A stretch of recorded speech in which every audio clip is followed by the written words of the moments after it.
Prepare-se para embarcar em uma jornada incrível através da história da Louis Vuitton, a marca de moda de luxo mais valiosa do mundo. O que você está prestes a descobrir vai te deixar impressionado. Você sabia que o CEO da Louis Vuitton, Bernard Arnault, é o segundo homem mais rico do planeta? Com um patrimônio líquido de cerca de 180 bilhões de dólares, ele está no topo do mundo dos negócios. Mas o que é ainda mais surpreendente é a origem humilde dessa gigante do luxo. Imagine um homem que começou sua vida sem teto, lutando para sobreviver nas ruas. Esse homem é o fundador da Louis Vuitton.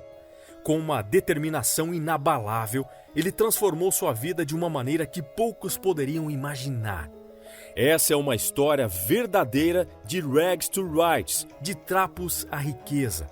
Louis Vuitton superou todos os obstáculos que a vida lhe impôs, incluindo a falta de educação formal, e encontrou uma maneira de alcançar o sucesso inimaginável. Ele literalmente dormia em uma floresta, mas acabou construindo um império. No entanto, a jornada da Louis Vuitton não foi apenas uma estrada pavimentada de sucesso. Ela enfrentou desafios e controvérsias ao longo do caminho. A empresa foi alvo de uma aquisição hostil, batalhou em inúmeras ações judiciais e enfrentou polêmicas que abalaram sua reputação. Mas essa marca icônica resistiu a tudo isso e emergiu mais forte do que nunca. Hoje, a Louis Vuitton é um símbolo de status e luxo, uma marca que muitos sonham em possuir. Com mais de 180 anos de história, ela se tornou uma das marcas mais poderosas e influentes do mundo. Ao longo deste vídeo, vamos explorar os momentos decisivos da trajetória da Louis Vuitton, revelando os segredos de seu sucesso e desvendando as polêmicas que a cercaram. Prepare-se para ser inspirado e cativado por essa história extraordinária. Então, não perca tempo. Aperte o play e embarque nesta jornada comigo. Descubra como uma pequena empresa familiar se transformou em um império global. Entenda por que a Louis Vuitton é muito mais do que apenas uma marca de moda. Você vai surpreender com o poder dessa história e se encantar com o mundo fascinante da Louis Vuitton. Capítulo 1. Um jovem sem teto. Prepare-se para mergulhar na incrível jornada de um jovem sem teto que nasceu em 1821 e cresceu em condições precárias na pequena vila de Anchet, na França. Nesse lugar remoto, onde não havia eletricidade nem água encanada, a família de Louis Vuitton trabalhava arduamente para sobreviver. Seu pai, Xavier, era um moleiro e agricultor, enquanto sua mãe, Corinne, fazia chapéus para complementar a renda familiar. A falta de registros históricos evidencia que Louis não teve acesso à educação formal. A escola mais próxima ficava a uma distância de 6 milhas, cerca de 9,6 quilômetros, e acredita-se que ele tenha trabalhado em tempo integral na fazenda da família sem aprender a ler ou escrever. Seu dia a dia consistia em longas jornadas nos campos, do amanhecer ao anoitecer, para garantir o sustento de sua família. A situação financeira dos Vuitton era extremamente difícil e o jovem Louis parecia destinado a um futuro sombrio. E as coisas só pioraram. Aos 10 anos, Louis perdeu sua mãe e seu pai casou rapidamente com outra mulher. No entanto, sua nova madrasta revelou-se controladora e manipuladora, resultando em constantes conflitos entre eles. Com apenas 13 anos, Louis tomou uma decisão drástica: fugir para Paris. Sem dizer uma palavra de despedida, ele partiu furtivamente no meio da noite. No entanto, havia um grande obstáculo. Paris estava a 225 milhas de distância, cerca de 362 quilômetros, e Louis não possuía dinheiro nem comida. Determinado, ele começou a caminhar ao longo de estradas de terra, enfrentando inúmeras dificuldades. Nas noites mais difíceis, ele dormia na floresta, com fome e apenas com uma capa para se aquecer. Sempre que chegava a uma nova vila, Ele realizava pequenos trabalhos em troca de comida ou algumas moedas. Infelizmente, o dinheiro nunca era suficiente para garantir um teto sobre sua cabeça. Assim, ele continuou a enfrentar as incertezas da vida, dormindo na floresta ou em qualquer abrigo improvisado que encontrasse. No entanto, durante esses períodos, Louis adquiriu habilidades valiosas trabalhando com artesãos locais. Ele aprendeu a lidar com metal, pedra, tecido e madeira, acumulando uma variedade de conhecimentos que mais tarde mudariam sua vida. Contudo, sua jornada era lenta e penosa.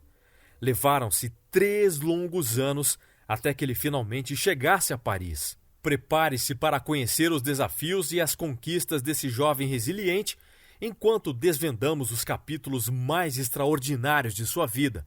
Em breve você vai descobrir como essas experiências moldaram o destino de Louis Vuitton e deram origem a uma das marcas mais poderosas e reconhecidas do mundo.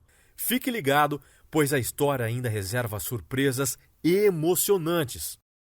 Capítulo 2. Obtendo sucesso. Prepare-se para testemunhar as reviravoltas emocionantes na trajetória de Louis Vuitton após sua chegada a Paris. Logo que chegou à cidade, ele encontrou trabalho como aprendiz de fabricante de caixas e empacotador. Essa posição permitiu que ele conhecesse pessoas da alta sociedade que buscavam bagagens personalizadas para suas viagens. Louis dedicou-se intensamente ao trabalho, aprendendo o ofício e se esforçando ao máximo. Em 1851, algo extraordinário aconteceu. A imperatriz da França tornou-se cliente de Louis e ficou impressionada com sua habilidade artesanal excepcional. Ela o nomeou seu fabricante pessoal de caixas e empacotador, uma honra que qualquer fabricante de caixas consideraria o auge de sua carreira. Para Louis, essa conquista representava uma transformação incrível, passando de um adolescente sem teto para um emprego prestigioso entre a realeza. Contudo, Louis Vuitton tinha uma visão ainda maior para o seu futuro. Aos 33 anos, após se casar, ele usou suas economias para abrir sua própria oficina de fabricação de caixas em Paris, iniciando assim a venda de seus próprios produtos. Ele percebeu uma grande falha nas bagagens da época.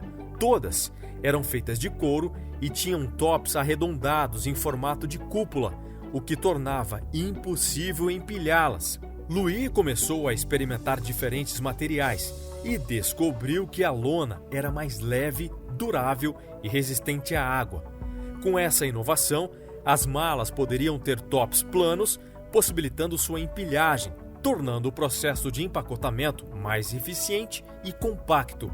O novo design de malas de Louis Vuitton marcou o início das bagagens modernas. Com sua reputação e conexões já estabelecidas na classe alta, assim que lançou sua nova linha de bagagens, o sucesso foi instantâneo. Louis até criou um catálogo para que os clientes pudessem ver e encomendar seus próprios produtos antes de enviá-los para suas casas. Em apenas 2 anos, suas malas se tornaram um acessório elegante e indispensável entre os ricos, tornando-se um símbolo de status. A marca Louis Vuitton logo se tornou tão popular que os pedidos começaram a chegar de todo o mundo, inclusive de realeza de lugares distantes, como o Egito. Em 1859, os lucros de Louis permitiriam que ele contratasse uma equipe de artesãos e abrisse uma nova oficina nos arredores de Paris, empregando 20 funcionários. Com o aumento do número de pessoas viajando de trem e barco, o potencial de clientes cresceu exponencialmente. Viajar já não era mais um privilégio exclusivo dos ricos, e pessoas de diferentes origens sociais agora precisavam de bagagens de alta qualidade. Parecia que Louis estava destinado a um sucesso contínuo e triunfante ao longo de sua vida. No entanto, infelizmente a França estava se aproximando de um período de guerra e, mais uma vez, a tragédia estava prestes a atingir Louis Vuitton. Continue acompanhando para descobrir como ele enfrentou esses desafios. Capítulo 3. começando de novo. Vamos continuar a história de Louis Vuitton e as reviravoltas que ocorreram em sua jornada. Em 1870, quando Louis tinha 49 anos, a Guerra Franco-Prussiana eclodiu, obrigando-o a fugir de sua casa e viver em um abrigo lotado junto com milhares de outras pessoas. Durante esse período, os suprimentos de alimentos eram escassos e ele temia por sua vida. Quando finalmente pôde retornar à sua loja, em 1871, Louis encontrou tudo destruído.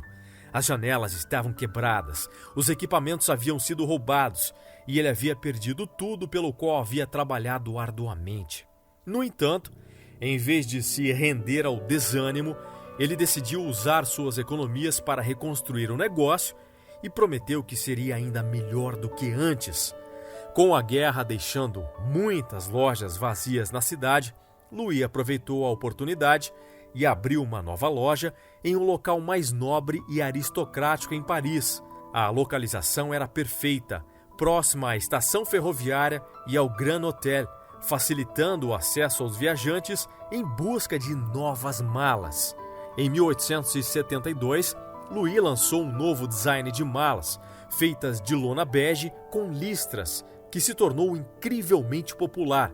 As pessoas adoravam o estilo moderno e muitas marcas tentaram copiá-lo, mas a qualidade excepcional das malas Louis Vuitton fazia com que os clientes preferissem a autenticidade da marca.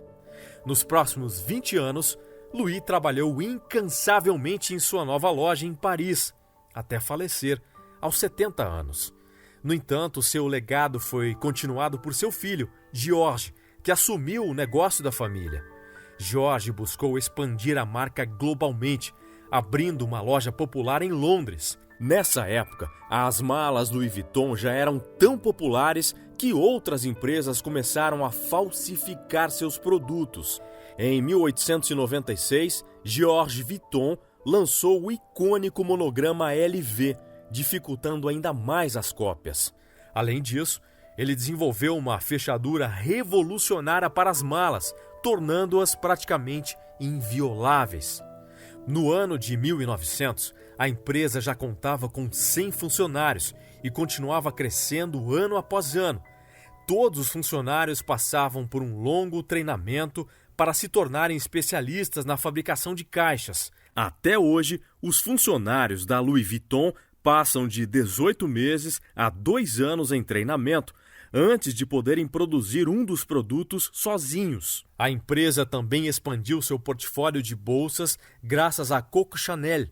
Em 1925, ela encomendou uma pequena bolsa em formato de cúpula, conhecida como Alma.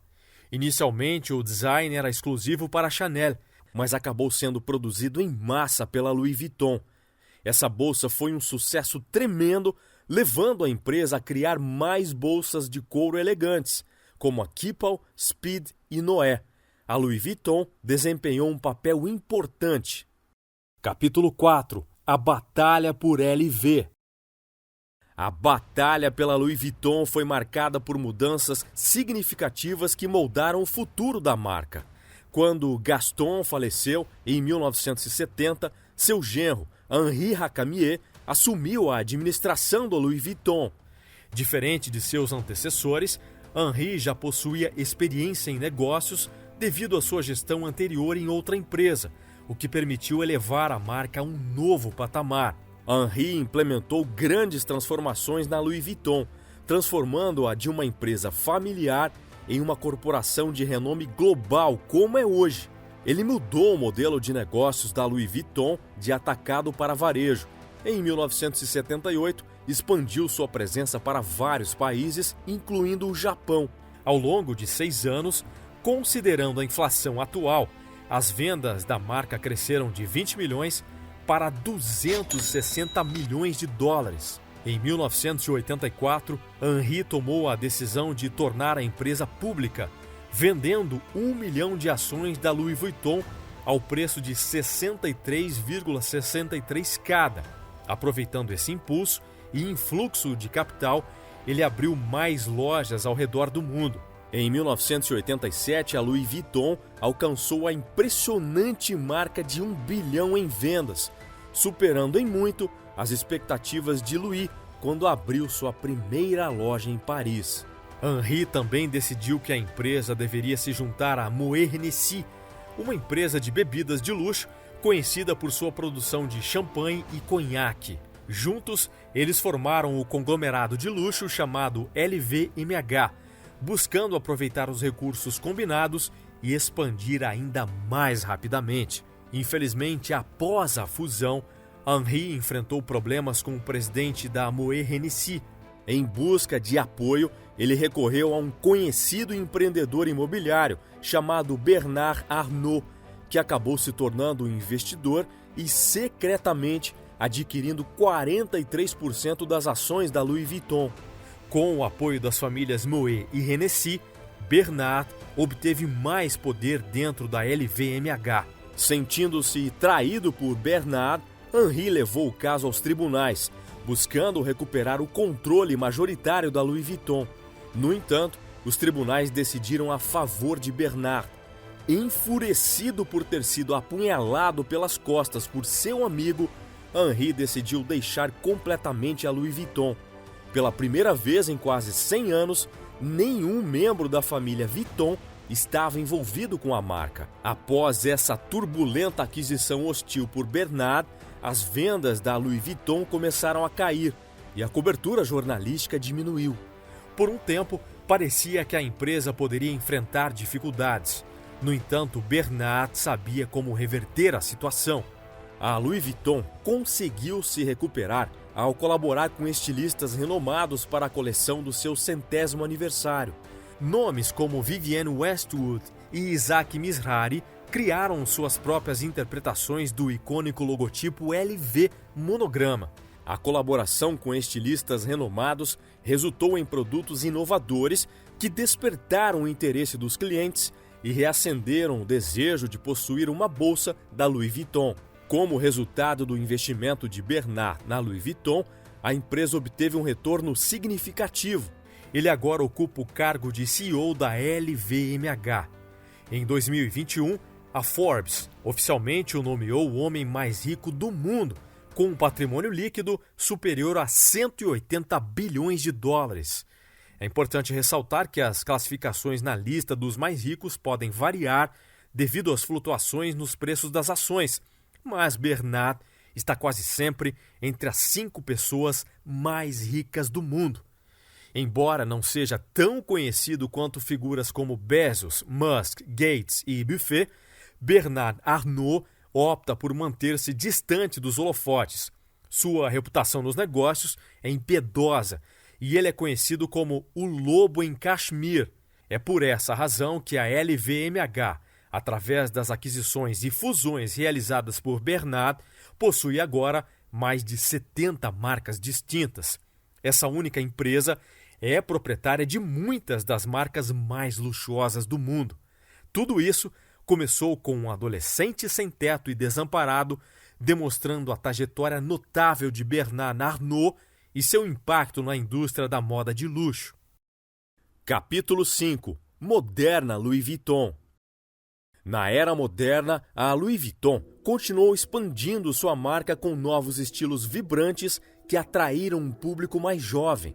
Em 1997, Marc Jacobs assumiu como diretor criativo, introduzindo a primeira linha Prêt-à-Porter e criando a popular coleção de bolsas Monogram Vernis. Marc Jacobs também expandiu a LV para incluir relógios, joias e óculos de sol. No entanto, posteriormente, deixou a Louis Vuitton para lançar sua própria linha de roupas e acessórios. Como toda empresa, a Louis Vuitton enfrenta seus desafios. Possui uma equipe de advogados dedicados a combater violações de direitos autorais e não hesita em processar aqueles que acreditam estarem copiando seu logotipo. Inclusive, processaram o Google por resultados de pesquisa e anúncios que levaram as pessoas a bolsas falsificadas. No caso contra o Google, este saiu vitorioso, argumentando que não pode controlar o que seus usuários postam na internet. A Louis Vuitton também colaborou com marcas como a Supreme, ampliando seu público-alvo como nunca antes. Curiosamente, a Louis Vuitton processou a Supreme por copiar seu logotipo até perceber o quão lucrativa essa colaboração poderia ser. Agora, os itens Louis Vuitton Supreme são revendidos por valores exorbitantes. Por exemplo, um baú de couro é vendido por mais de $125 mil, enquanto um moletom LV Supreme custa mais de $5 mil. É evidente que a questão da falsificação que a Louis Vuitton enfrenta desde os seus primeiros dias de negócio ainda é um desafio para a marca atualmente. Estima-se que eles percam centenas de milhões de dólares anualmente devido às versões falsificadas de seus produtos. No entanto, mesmo após 168 anos no mercado, eles não parecem estar desacelerando. A Louis Vuitton continua sendo uma marca que muitas pessoas aspiram usar e é um símbolo entre ricos e famosos. Atualmente é a marca de moda número 1 do mundo, avaliada em $39 bilhões, com mais de 400 lojas espalhadas pelas principais cidades globais. E você, o que pensa sobre a Louis Vuitton? Acredita que seus produtos são caros devido à publicidade ou acredita que a qualidade